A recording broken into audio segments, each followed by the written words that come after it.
Everyone, welcome to the राग से पारवास। मेरा नाम है सदफ सज्जाद और आज हम शुरू करने वाले हैं chapter number 1 of class 9 mathematics, that is orienting yourself the use of coordinate. इस पूरे चैप्टर में मैंने बेसिक से स्टार्ट करा और सबसे इजी एक्सप्लेनेशन लिए ताकि आपको सारे कॉन्सेप्ट अच्छे से क्लियर हो। अगर आपको मेरी वीडियो अच्छी लगती है तो प्लीज इस चैनल को सब्सक्राइब करें, लाइक करें और अपने फ्रेंड्स के साथ शेयर करें। आज हम शुरू करने वाले हैं chapter number 1, orienting yourself the use of coordinate, जो कि क्लास 9 का चैप्टर नंबर 1 है। तो इस चैप्टर को हम अच्छे से समझेंगे, इसके सारे क्वेश्चन करेंगे और इसके जो लेक्चर्स है वो पार्ट्स में आएंगे। तो मैं आपसे यही रिक्वेस्ट करूँगी कि अगर आपको पूरा कॉन्सेप्ट अच्छे से समझना है तो आप सारे पार्ट्स को एंड तक देखें। चलिए, तो चैप्टर 1 की शुरुआत में आपको कोऑर्डिनेट्स की कुछ हिस्ट्री दे रखी है कि कोऑर्डिनेट्स कहाँ से आए, पहले कहाँ यूज़ होते थे। तो थोड़ा सा हम बैकग्राउंड देख लेते हैं, उसके बाद पता करते हैं कि कोऑर्डिनेट्स क्या होता है। A system of coordinates is a structured framework like the grid lines, map और ग्राफ। आपने ग्राफ में कभी देखा होगा तो ये स्ट्रक्चर फ्रेमवर्क होता है। इसमें लाइंस ऑलरेडी बनी हुई होती है, ग्रिड बनी हुई होती है that enables us to use numbers to describe the exact physical location of points और objects। यहाँ पे हम नंबर का यूज़ करके बताते हैं कि किसी की एग्जैक्ट प्रिसाइज लोकेशन क्या होगी। फॉर एग्जाम्पल, दिल्ली पूरे वर्ल्ड में कहाँ सिचुएटेड है, ये हम मैप में कैसे बता सकते हैं, यूजिंग कोऑर्डिनेट्स। ठीक है, coordinate help us describe location accurately using numbers. अब आज से कई सालों पहले जब इंटरनेट नहीं हुआ करता था, मोबाइल फ़ोन नहीं हुआ करता था, जो सेलर्स होते थे वो समुद्र में कैसे पता लगाते थे कि उन्हें कहाँ जाना है, बाय यूजिंग द कोऑर्डिनेट्स। ठीक है, जो उनको, वो आपने देखा होगा वो मैप का अक्सर यूज़ करा करते थे। तो वो कोऑर्डिनेट्स जो है उस टाइम से बहुत हेल्पफुल हैं आज भी हमें कई सारी चीज़ों का लोकेशन प्रिसाइज पता करने के लिए कोऑर्डिनेट्स की ज़रूरत पड़ती है। आगे बढ़ते हैं, हिस्टोरिकल बैकग्राउंड देखते हैं। इसका हिस्टोरिकल बैकग्राउंड क्या है। सो India's contribution, the idea of grid-based thinking has ancient root in Bharat. The Sindhu-Saraswati Indus Valley civilization used planned cities with roads running. आपने कभी सिंधु सरस्वती सिविलाइजेशन के बारे में सुना होगा तो आपको पता होगा कि वो सिविलाइजेशन में जो बिल्डिंग्स थी, जो रोड्स थे, वो कितने स्ट्रक्चर्ड फॉर्म में बने हुए थे। Roads were placed at uniform equal distance में। उस टाइम पे, इतनी पहले की बात है, और इतनी हाई लेवल इंजीनियरिंग वहाँ देखने को मिलती थी। पीपल कुड लोकेट शॉप्स और warehouses by just counting distance. वो सिर्फ डिस्टेंस को काउंट करके ही पहुंच जाते थे। नेक्स्ट है Baudhayana's contribution, used east west north south lines in geometry. ठीक है, east west north south line का यूज़ करते थे ज्योमेट्री में। इन्होंने developed ideas relating to Baudhayana Pythagoras theorem जैसे आइडियाज़ को इन्होंने डेवलप करा है, और इसी थ्योरम को आज हम जो है इस चैप्टर में यूज़ भी करेंगे। हेल्प ले foundation of coordinate geometry. So next है कोऑर्डिनेट्स इन नेविगेशन पता करने में कि कौन सा जगह कहाँ पर है, नेविगेट करने में जो है कोऑर्डिनेट्स का बहुत इंपॉर्टेंट रोल है। Coordinate become important for locating places on earth. अब लोगों को अपने सिर्फ देश में नहीं घूमना था, लोगों को और भी जगहों पे घूमना था, तो उसके लिए हमें क्या चाहिए थे, कोऑर्डिनेट, ताकि हम सही रास्ते में पहुँच पाए। Ujjaini consider the central longitude prime reference in ancient India. तो एंशिएंट इंडिया में सेंट्रल लॉन्गिट्यूड को एक रेफरेंस रखा गया और इसी को रेफरेंस मानते हुए सारे डिस्टेंस यहीं से कैलकुलेट करे गए। Other location were measured from this reference, that is central longitude. Moving forward, आगे देखते हैं Ptolemy, describe the latitude and longitude of thousand of place.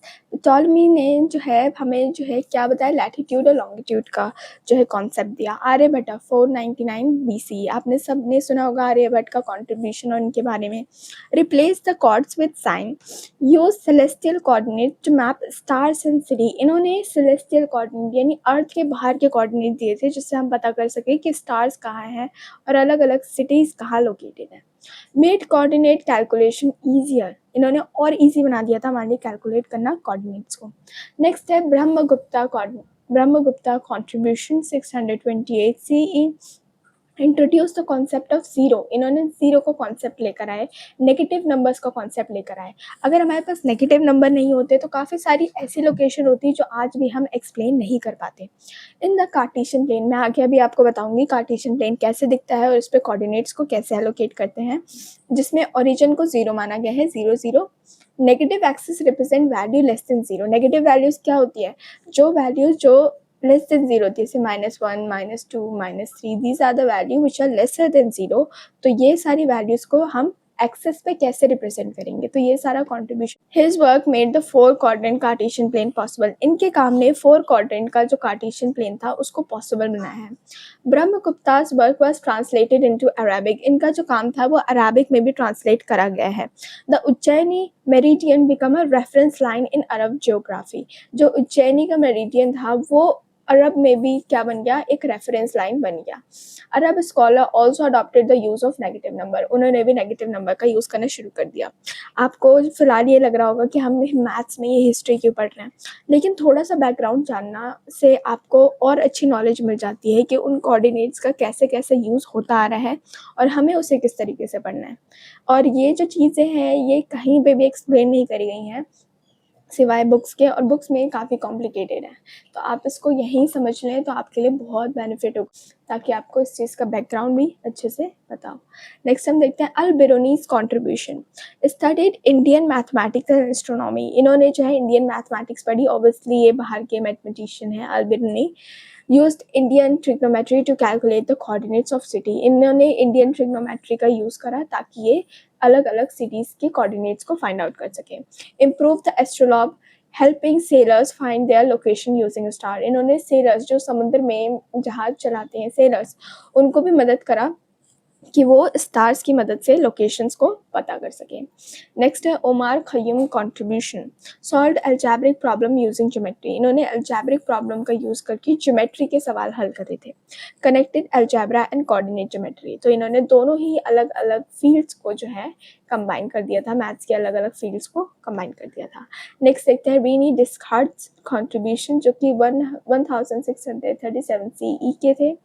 Develop the Cartesian coordinate system. इन्होंने कार्टेशियन कोऑर्डिनेट सिस्टम जो है develop करा था, बनाया था, और हमें भी कार्टेशियन सिस्टम को पढ़ना है। आगे अगर हम देखें, बस थोड़ा सा बच रहा है, प्लीज़ आप जो है पेशेंस रहें और सारी चीज़ों को अच्छे से समझें, और अगर कोई भी डाउट है तो आप कमेंट्स में मुझसे बिल्कुल पूछ सकते हैं। नेक्स्ट है show that every point on a plane can be represented by 2 numbers coordinates. यहाँ पे क्या कहा गया है कि अगर कोई भी पॉइंट ऐसी लोकेशन हो उसे बस 2 पॉइंट से हम समझा सकते हैं, that is X and Y, which we will see. ठीक है, जिसको हम अभी थोड़ी ही देर में समझने वाले हैं। Link geometry with algebra. इन्होंने ज्योमेट्री को अलजेब्रा से लिंक करा है। नेक्स्ट देखते हैं सेटिंग इन। अब सेटिंग इन में हम एक्चुअल पढ़ने वाले हैं। आई होप यहाँ तक आपको जो हिस्ट्री है, वो जो बैकग्राउंड था कोऑर्डिनेट का, वो अच्छे से समझ में आया होगा। अच्छे से समझ में आया है तो एक थम्स अप आप मुझे कमेंट्स पे लिख के डाल सकते हैं, जिससे मुझे लगेगा कि आप जो है लेक्चर देख रहे हैं। नेक्स्ट देखते हैं कि इम्पोर्टेंट चीज़ बात करते हैं शालिनी और रियान के केस में। रियान जो है एक ब्लाइंड बच्चा है, शालिनी इसकी मदद करती है उसका घर समझने में by creating a map. Map में वो कोऑर्डिनेट्स देती है, ठीक है, कि बेडरूम किधर है, बाथरूम किधर है, शावर एरिया किधर है, एंड सो ऑन। ठीक है, नेक्स्ट है Shalini uses her knowledge of coordinate geometry to help him understand direction. Shalini जो है कोऑर्डिनेट्स का मदद लेगी ताकि वो रियान को उसके घर के डायरेक्शन समझा सके। A rectangular grid with pins to explain the concept of coordinate। उन्होंने क्या लिया है, रेक्टेंगुलर ग्रिड बनाए हैं और पिंस का यूज़ करा है, जिससे वो इस कॉन्सेप्ट को रियान को अच्छे से समझा सके। और आपको एक्सरसाइज 1 में बस इन्हीं के रिलेटेड जो है क्वेश्चन करना है। Floor plan of room using a rectangular grid. जो आप डिस्टेंस देखोगे यहाँ पे एक से दूसरे के बीच में, वो कितना कितना है बेटा, 1 सेंटीमीटर। एक्चुअल में तो 1 सेंटीमीटर है, लेकिन यहाँ पे क्योंकि वो एक हाउस प्लान है तो वहाँ पे जो 1 सेंटीमीटर है वो 1 फुट को रिप्रेजेंट करेगा। इस चीज़ का हमें ध्यान रखना है, क्योंकि हर एंड के आंसर में हमें लिखना होगा कि ये 3 फीट है, ये 2 फुट है। ठीक है, ये 2 फुट है, 3 फुट है, ये हमें लिखना पड़ेगा। ठीक है, अगला हम देखते हैं फिगर 1.1। तो इसको मैं एक्सप्लेन करती हूँ। आप यहाँ पे रियान के घर की पूरी मैपिंग देख सकते हैं, जिसमें वार्डरोब भी है, बेडरूम भी है, डोर की लोकेशन भी दी गई है, बाथरूम एरिया भी है। सो हमें इसी पूरे मैपिंग को अच्छे से ध्यान रखना है, क्योंकि एक्सरसाइज 1 में हमें इसी मैपिंग से ज़्यादातर क्वेश्चन पूछे जाएंगे। ओके, सो अब बैक टू द डिस्कशन, जिसमें हम बात करते हैं the 2D Cartesian coordinate system. आपको वो चीज़ समझने से पहले, किसी का हाउस प्लान समझने से पहले, आपको क्या समझना होगा कि कार्टेशियन कोऑर्डिनेट सिस्टम क्या होता है। The 2D Cartesian coordinate system is used to locate point on a flat surface. अगर आपको फ्लैट सरफेस पे पॉइंट लोकेट करना है तो आपको 2D कार्टेशियन कोऑर्डिनेट की मदद लेनी होगी। ये क्या होता है मैं जस्ट अभी आपको बताती हूँ। 2D का मतलब होता है 2 डायमेंशनल। 2 डायमेंशनल का मतलब होता है जिसमें सिर्फ 2 एक्सिस इन्वॉल्व हो, एक एक्स एक्सिस इन्वॉल्व हो और एक वाई एक्सिस इन्वॉल्व हो। यहाँ पे कोई जेड एक्सिस नहीं है। आपने 3D मूवीज देखी होंगी। 3D मूवीज में क्या होता है, चीज़ें आपको अपनी तरफ आते हुए दिखती हैं, है ना, क्योंकि वहाँ पे एक और एक्सिस इन्वॉल्व हो जाता है, दैट इज जेड एक्सिस, जो अभी आपके सिलेबस में नहीं है। तो फिलहाल आपको जो अपनी स्टडी करनी है वो 2D एक्सिस के अराउंड करनी है, जिसमें हम सिर्फ एक प्लेन की बात करेंगे और वो प्लेन सिर्फ एक्स और वाई एक्सिस से बना होगा। ठीक है, using 2 perpendicular number lines. 2 perpendicular, यहाँ पे 90 डिग्री में नंबर लाइन, मैंने इसको ऐसे तो नहीं अरेंज करा है कि ये एक्सिस है, ये वाई एक्सिस है और यहाँ पे कोई एंगल बन रहा हो। ठीक है, ऐसे तो नहीं करा है मैंने यहाँ पे इसे 90 डिग्री में अलाइन करा है। ठीक है, तो ये 2 एक्सिस क्या इसलिए परपेंडिकुलर बताई गई हैं। नेक्स्ट देखते हैं कंपोनेंट्स क्या होते हैं इसमें। एक्स एक्सिस जो हॉरिजॉन्टल कंपोनेंट होता है उसको हम बोलते हैं एक्स एक्सिस। जो आपका वर्टिकल कंपोनेंट होता है ना उसको हम बोलते हैं वाई एक्सिस। और यहाँ पे ओरिजिन होता है जिसे हम बोलते हैं 0 0। एक्स में भी 0, वाई में भी 0। The X axis and Y axis together are called coordinate axis. X axis और वाई एक्सिस को मिला के हम क्या बोलते हैं, उसे कोऑर्डिनेट एक्सिस। ठीक है, every point is identify bye it's coordinate. और हर पॉइंट को हम कैसे आइडेंटिफाई करेंगे, उसका कोऑर्डिनेट देख के। ठीक है, कोऑर्डिनेट देख के। अब आते हैं, देखते हैं कि कैसे कोऑर्डिनेट्स लिखे जाते हैं, क्या क्या कंपोनेंट्स होते हैं कार्टेशियन प्लेन के। ओके, सो इसको ही हम कहते हैं 2D कार्टेशियन प्लेन। सो इसमें हम देख सकते हैं कि 2 एक्सिस है, एक एक्सिस है एक्स और दूसरा एक्सिस है वाई। तो हमारे पास कितने एक्सिस है, 2 एक्सिस है, एक तो है एक्स एक्सिस और दूसरा है वाई एक्सिस। ठीक है, 2 एक्सिस है हमारे पास। तो यहाँ पे आप देख सकते हैं कि यहाँ पे 4 सेक्शन डिवाइडेड है। कितने सेक्शन डिवाइडेड है, 4। तो इन्हें हम क्वाड्रेंट कहते हैं। क्या कहते हैं बेटा, क्वाड्रेंट। इसे हम कहते हैं क्वाड्रेंट 1, इसे हम कहते हैं क्वाड्रेंट सेकंड। ठीक है, इसे आप क्वाड्रेंट 2 या क्वाड्रेंट सेकंड भी कह सकते हैं। इसको हम कहते हैं क्वाड्रेंट थर्ड, क्वाड्रेंट थर्ड। ठीक है, और इसे हम कहते हैं quadrant fourth, quadrant fourth. Okay, so यहाँ पे 4 सेक्शन दिख रहे हैं, 1 2 3 4, और 4 कोऑर्डिनेट्स हमारे होते हैं। अब सबसे पहले क्वाड्रेंट 1 को समझते हैं। इसमें एक्स में भी जो वैल्यू होती है वो पॉजिटिव होती है और वाई में भी जो वैल्यू होती है वो भी पॉजिटिव होती है। क्वाड्रेंट 2 में देखिए, इसमें एक्स में जो वैल्यू होती है वो तो नेगेटिव होती है, लेकिन वाई में जो वैल्यूज होती है वो सारी पॉजिटिव होती है। एंड 3 को देखें अगर हम, तो इसमें एक्स में भी वैल्यू पॉजिटिव है, वाई में भी वैल्यू पॉजिटिव है। आपसे पूछा जा सकता है कि in which quadrant the value of x is negative and the value of y is also negative. So आपको उसका आंसर क्या लिखना है, क्वाड्रेंट 3। यहाँ पे देखिए क्वाड्रेंट 4 में क्या होता है, इसमें वाई में नेगेटिव होता है लेकिन एक्स में पॉजिटिव होता है। अब देखिए मैंने इसको कैसे लिखा है, X X dash, X X dash, Y and Y dash. आपको ये लिखना बहुत ज़रूरी है, नहीं तो आपके मार्क्स बिल्कुल कट हो सकते हैं। ठीक है, अब मैं आपको कुछ कोऑर्डिनेट्स लेके मदद करती हूँ कि वो कोऑर्डिनेट्स कैसे प्लॉट करे जाते हैं, और जिससे आपका कॉन्सेप्ट बिल्कुल ही क्रिस्टल क्लियर हो जाएगा। आपको कहीं जाने की ज़रूरत नहीं होगी, यहीं से आपको पूरा जो है कोऑर्डिनेट सिस्टम जो है वो समझ में आएगा कि कैसे कोऑर्डिनेट को हम 2D प्लेन में कैसे प्लॉट करते हैं। तो जैसा कि आप यहाँ पे देख सकते हैं, मैंने कुछ कोऑर्डिनेट्स लिए हैं। और इनको हम यहाँ पे प्लॉट करने वाले हैं। पर कोऑर्डिनेट्स को समझने से पहले आपको ये समझना होगा कि कोऑर्डिनेट होता कैसे है, दिखता कैसे है। सो यहाँ पे आप देख सकते होंगे कि मैंने कॉमा से 2 नंबर को सेपरेट कर रखा है। सो इसमें जो पहला नंबर होता है वो एक्स एक्सिस पे प्लॉट करा जाता है, और जो दूसरा नंबर होता है उसे हम वाई बोलते हैं, यानी वो वाई में देखा जाता है। ठीक है, तो यहाँ पे क्योंकि हम 2 डायमेंशनल 2D कार्टेशियन प्लेन से बात कर रहे हैं, तो यहाँ पे हमारे पास 2 ही जो है नंबर्स होंगे। ये एक कोऑर्डिनेट कहलाता है। ये क्या कहलाता है? Complete one coordinate. और यहाँ पे देखिए मैंने अलग अलग कोऑर्डिनेट्स को नाम दे रखा है ABCD, ताकि आप जो है डायरेक्टली उसे ABCD से पहचान सकें कि A का कोऑर्डिनेट 0, -1 है। तो यहाँ पर हम सबसे पहले A कोऑर्डिनेट को प्लॉट करेंगे, जो कि है x में 0 और y में -1। x में 0 एंड y में -1। x में तो हम 0 लेंगे। ये जो पॉइंट होता है हमारा, सबसे पहले इसे भी देख लेते हैं। इस पॉइंट को बेटा हम क्या कहते हैं? ओरिजिन। इसको क्या कहते हैं? ओरिजिन, जिसको मैंने यहाँ पे ओ से दिखाया है। ओरिजिन जो होता है उसमें x भी 0 होता है और y भी 0 होता है। यहाँ पे हम देख लेते हैं ओरिजिन, जिसमें x भी 0 होता है और y भी हमारा 0 होता है। अब ओरिजिन से सारे डिस्टेंस कहाँ से मेजर करे जाते हैं? इस पॉइंट से, ओरिजिन से मेजर करे जाते हैं। ठीक है, तो हमें सारे कोऑर्डिनेट्स जो है इसी पॉइंट के रेफरेंस से निकालने हैं। सो फर्स्ट जो है हमने देखा कोऑर्डिनेट, उसमें x में 0 है और y में -1 है। तो यहाँ पे हम x में 0 लेंगे। x में 0 ये वाली पूरी है, ये x में 0 है हमारा, और y में क्या लेंगे? -1। अभी मैंने आपको बताया था कि ये जो पॉइंट है यहाँ पे x भी 0 रहता है और y भी 0 रहता है। तो यहाँ पे आपको x से 0 और y में -1, यानी ये पॉइंट, ये जो पॉइंट होगा इससे आप कहोगे A पॉइंट, जो कि आपका क्या है? 0, -1। ठीक है, एक कोऑर्डिनेट हमने बता दिया। ऐसे ही हम b बताएंगे। b में क्या है? x में -2 और y में -2, यानी x में -2 देखना है हमें। x में -2 किधर है? x में -2 किधर है? तो मुझे यहाँ पे दिख रहा है कि x में -2 इधर है, और y में -2 किधर है? इधर। तो हम इसको क्या ज्वाइन कर देंगे? नहीं, इसको हम एक्सटेंड करेंगे। x में -2 और y में -2, जहाँ पे ये दोनों पॉइंट हमें मिल रहे हैं, मीट कर रहे हैं, उस पॉइंट को हम b पॉइंट बोलेंगे, that is -2, -2। Okay, next coordinate हम देखते हैं, जो कि है x में 0 एंड y में 3।